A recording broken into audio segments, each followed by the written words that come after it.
बिस्मिल्लाहिर्रहमानिर्रहीम। दोस्तान मोहतरम, ऐसे दोस्त जिन्होंने शुगर का जिन्होंने मसला है, इस दौर के अंदर बड़ी तादाद के अंदर और बड़ी तेज़ी के नाल जिहड़ा ना शुगर वधदी है पई। तरह तरह दियां लोग शुगर दियां दवाइयां इस्तेमाल कर रहे हैं, लेकिन उसके बावजूद भी फ़र्क कोई नहीं है। हालांकि चाहिए कि दवाई खाण दे नाल जिहड़ा ना बंदे दी कुछ सेहत ठीक होवे, लेकिन उसके बावजूद दवाई खाण तो बाद जनाब तबीयत फिर दिन ब दिन बिगड़ती जा रही है। तो अगर ऐसी सूरत हाल के अंदर कि दवाई खाण दे नाल भी तबीयत बेहतर नहीं हो रही और बजाय तबीयत बेहतर होने तबीयत बिगड़ती जा रही है, तो जनाब चंद चीज़ां मैं तुहानूं दसना वा, तुसीं देख लवो। ठीक है जी, ए भाई उन्होंने शुगर है, इन्हों पुछ सकते हो और तुहानूं एक दिखाने भी हाँ कि किन्नियां को बेशुमार दवाइयां खा खा के ते फ़र्क जड़ा ना जी वो बिल्कुल नहीं पिया, बजाय फ़र्क पैन दे तबीयत खराब हुई है। तो असी इंशाअल्लाह ताला देसी एक तरीके दे नाल जड़ा ना जी इन्हां दा इलाज करना शुरू किया है, जिहदे नाल इन्हां दी तबीयत बहुत बेहतर भी होएगी, फ़र्क भी पेगा इंशाअल्लाह ताला। तो शुगर वाले जिहड़े दोस्त ने वो जरा बड़ी तवज्जो दे नाल सुन लो। बाकी भी अगर इनू वेख लवो, याद करोगे तो शुगर वाले दूसरे मरीजों को दसोगे तो भला होएगा किसी का।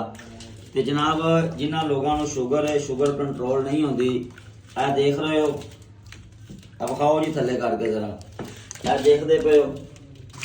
तीन चीज़ां जड़ियां ने तुसीं लैणियां, ठीक है, तीन चीज़ां। नंबर एक, निम लैनी है, निम के पत्ते। निम के पत्ते ले लो जनाब, मेरी ताज़ी निम लैके उन्होंने पत्ते वो तोड़ लो, तो उन्होंने पा लो जूसर मशीन के विच।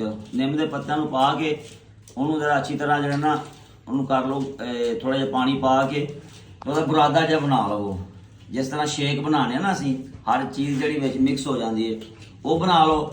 दूसरा वो देसी करेले ले लवो, करेले भी वो पा लवो, ठीक है जी, निम के अंदर ही करेले। दो चीज़ां हो गई, उन्होंने पा के ग्राइंडर के अंदर, तो उन्होंने जिस तरह शेक बनाई था उस तरह बना के। तो तीसरी चीज़ जी है ना जी, तुम्मा ले लवो। यह तीन चीज़ों का लैके कंबीनेशन इस तरह करके जनाब मेरी ग्राइंड करके बुरादा जहा बना के, ठीक है, जिस तरह शेक होता इस तरह बना के। तो ये वेखो जनाब मेरी एक बर्तन ले लवो। इस तरह बर्तन के अंदर जनाब मेरी वो सारा जड़ा बनाया ना निम का करेले का तुम्मे का जड़ा वो सारा बुरादा जहा बनाया, इस तरह देख रहे हो तुसीं। इस तरह एक बर्तन के पा के तो शुगर वाले बंदे को जरा खड़ा कर दो इस तरह। उन्होंने कुछ इवें जरा ना 10 तो 15 मिनट या इन्नी देर जरा ना वो तुम्मा आ गया, ए वाला तुम्मा जी, ठीक है, ए तुम्मा देख रहे हो। इस तरह इन्नी देर बंदा उहदे विच अपने आप को जनाब मेरी इस तरह वर्क करे, इस तरह जनाब अपने आप को उस बुरादे के अंदर जितनी देर तक जी कड़वाहट है ना वो जनाब जुबान तक जरा ना महसूस ना हो। यदि जी कड़वाहट है 5 तो 10 मिनट बाद जरा ना वो महसूस होनी शुरू हो जाएगी।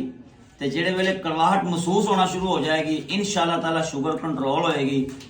दूसरा ये नाल वाक नूं ते एक्सरसाइज नूं लाजमी जरा ना अपना मामूल बनाओ। सादा गज़ावां लवो, ठीक है जी, जिन्नी सादा गज़ा लवोगे तुहाडी सेहत उन्नी ही बेहतर रहेगी। अगर चाहते हो कि दवाइयां तो जान छुट जाए, शुगर अपने लैवल ते आवे, रोज़ाना सवेरे एक तो जल्दी उठो, नमाज पढ़ो, कुरान पाक दी करो तिलावत करके उस तो बाद पैदल निकलो, वाक करो, एक्सरसाइज करो। एक्सरसाइज करने तो बाद जरा तुसी नाश्ता लेना, और नाश्ता बहुत ज़बरदस्त जरा ना ताकतवर चीज़ों से नाश्ता मुश्तमिल होवे। तो फिर उस तो बाद जरा तुसी आया तो तुसी देख ही रहे हो, ठीक है जी, तुसी देख रहे हो। इस तरह जरा ना कोई महीने च एक अद्धी बारी या 2 महीने तो बाद अगर तुसी इस तरह अमल करते हो तो इंशाअल्लाह ताला बगैर दवाई तो जरा ना तुसी अपनी शुगर को कंट्रोल कर सकते हो। तो ये अगर तुहानू तरीका पसंद आ रहा है, समझ लग रही है कि इहदे नाल कोई फायदा है, ठीक है जी, और तुसी महसूस कर दो कि इस तरह करन दे नाल जरा ना जो तबीयत बड़ी बेहतर रहेगी, तो ये वीडियो दूसरे तक भी पहुँचाओ। तो बाकी भाई उन्होंने पुछ लेने कि किन्नी को इन्होंने दवाई जरा इस्तेमाल की है, तो उस दे बावजूद भी इन्हों की तबीयत जी है ना जी वो कंट्रोल नहीं हुई। ਤੇ ਫਿਰ ਅਸੀਂ ਉਹਨਾਂ ਨੂੰ ਕਿਹਾ ਕਿ ਅਗਰ ਫਿਰ ਵੀ ਦਵਾਈ ਖਾਣ ਦੇ ਨਾਲ ਅਗਰ ਤਬੀਅਤ ਨਹੀਂ ਕੰਟਰੋਲ ਹੋ ਰਹੀ ਤੇ ਫਿਰ ਜਿਹੜੇ ਦੇਸੀ ਇਲਾਜ ਹਨ, ਠੀਕ ਹੈ ਜੀ, ਦੇਸੀ ਟੋਟਕੇ ਇਹੀ ਕਰਕੇ ਵੇਖ ਲਵੋ, ਅੱਲਾਹ ਪਾਕ ਹੋ ਸਕਦਾ ਇਹਦੇ ਨਾਲ ਹੀ ਸ਼ਿਫਾ ਦੇ ਦੇਵੇ। ਤੇ ਬਾਕੀ ਮੈਂ ਤੁਹਾਨੂੰ ਜਨਾਬ ਪੁੱਛਾ ਦੇਣਾ ਵਾ, ਠੀਕ ਹੈ, ਇਹਨਾਂ ਕੋਲੋਂ, ਤਾਂ ਕਿ ਤੁਹਾਨੂੰ ਵੀ ਜਿਹੜਾ ਨਾ ਉਹ ਯਕੀਨ ਹੋ ਜਾਵੇ। ਤੇ ਉਸ ਦੇ ਬਾਵਜੂਦ ਫਿਰ ਜਿਹੜਾ ਉਸ ਤੋਂ ਬਾਅਦ ਫਿਰ ਤੁਸੀਂ ਇਹ ਵਾਲਾ ਅਮਲ ਕਰੋ, ਇਨਸ਼ਾਅੱਲਾ ਤਾਲਾ ਤੁਹਾਨੂੰ ਫਾਇਦਾ ਹੋਏਗਾ ਤੇ ਯਕੀਨਨ ਹੋਏਗਾ ਤੇ ਜ਼ਰੂਰ ਫਾਇਦਾ ਹੋਏਗਾ, ਠੀਕ ਹੈ ਜੀ। ਤੇ ਬੜਾ ਹੀ ਪਿਆਰਾ ਅਮਲ ਹੈ, ਕਰੋ ਤੇ ਆਪਣਾ ਜਨਾਬ ਮੇਰੀ ਸਿਹਤ ਦਾ ਖਿਆਲ ਕਰੋ। ਸਿਹਤ ਹੀ ਸਭ ਤੋਂ ਵੱਡੀ ਜਿਹੜਾ ਨਾ ਜਨਾਬ ਮੇਰੀ ਉਹ ਬੰਦੇ ਦੀ ਉਹ ਜ਼ਰੂਰਤ ਹੈ। ਤੁਹਾਡਾ ਜਿਹੜਾ ਜਿਸਮ ਹੈ ਨਾ, ਜਿਸਮ ਤੁਹਾਡਾ ਇਹ ਹੀ ਤੁਹਾਡਾ ਸਾਥੀ ਹੈ, ਇਹ ਹੀ ਤੁਹਾਡੇ ਜਨਾਬ ਮੇਰੀ ਹਥਿਆਰ ਹੈ। ਤਾਕਤਵਰ ਜਿਸਮ ਜਿਹੜਾ ਨਾ ਉਹ ਬੰਦੇ ਦਾ ਹਥਿਆਰ ਹੈ ਤੇ ਤਾਕਤਵਰ ਜਿਸਮ ਜਿਹੜਾ ਬੰਦੇ ਦਾ ਹਥਿਆਰ ਹੈ ਉਹਨੂੰ ਮਹਿਫੂਜ਼ ਰੱਖਣ ਵਾਸਤੇ ਗ਼ਜ਼ਾ ਅੱਛੀ ਕਰੋ, ਆਪਣਾ ਵਾਕ ਕਰੋ, ਐਕਸਰਸਾਈਜ਼ ਕਰੋ, ਠੀਕ ਹੈ ਜੀ। ਸਾਦਾ ਗ਼ਜ਼ਾ ਲਵੋ, ਫਾਸਟ ਫੂਡ ਤੋਂ ਬਚੋ, ਕੋਲਡ ਡਰਿੰਕ ਤੋਂ ਬਚੋ। ਅੱਲਾਹ ਕਰੀਮ ਜੱਲਾ ਸ਼ਾਨਹੂ ਸਭ ਨੂੰ ਜਿਹੜਾ ਨਾ ਜੀ ਉਹ ਸਿਹਤ ਤੰਦਰੁਸਤੀ ਵਾਲੀ ਜ਼ਿੰਦਗੀ ਅਤਾ ਫਰਮਾਏ। ਤੇ ਅਗਰ ਇਹ ਤੁਹਾਨੂੰ ਵੀਡੀਓ ਅੱਛੀ ਲੱਗ ਰਹੀ ਹੈ, ਇਹ ਤਰੀਕਾ ਅੱਛਾ ਲੱਗ ਰਿਹਾ ਤੇ ਅਕਾਊਂਟ ਨੂੰ ਜਨਾਬ ਮੇਰੀ ਫੋਲੋ ਕਰੋ, ਵੀਡੀਓ ਲਾਈਕ ਕਰਕੇ ਦੂਸਰਿਆਂ ਤੱਕ ਸ਼ੇਅਰ ਕਰੋ, YouTube ਦੇ ਚੈਨਲ ਨੂੰ ਸਬਸਕ੍ਰਾਈਬ ਕਰੋ ਤੇ ਨਾਲ ਹੀ ਬੈਲ ਦੇ ਬਟਨ ਉੱਤੇ ਜਨਾਬ ਮੇਰੀ ਅੰਗੂਠਾ ਮਾਰ ਕੇ ਨਾ ਉਹਨੂੰ ਵੀ ਜ਼ਰਾ ਕਲਿੱਕ ਕਰ ਦਿਓ, ਤਾਂ ਕਿ ਹਰ ਆਉਣ ਵਾਲੀ ਜਿਹੜੀ ਨਵੀਂ ਵੀਡੀਓ ਤੁਹਾਡੇ ਤੱਕ ਪਹੁੰਚਦੀ ਰਹੇ ਤੇ ਤੁਸੀਂ ਦੇਸੀ ਜਿਹੜੇ ਤਰੀਕੇ ਨੇ ਨਾ ਜੀ ਉਹਨਾਂ ਤੋਂ ਮੁਸਤਫੀਜ਼ ਹੁੰਦੇ ਰਹੋ। ਹਕੀਮ ਹਾਫਿਜ਼ ਸ਼ਮਸੁਦੀਨ।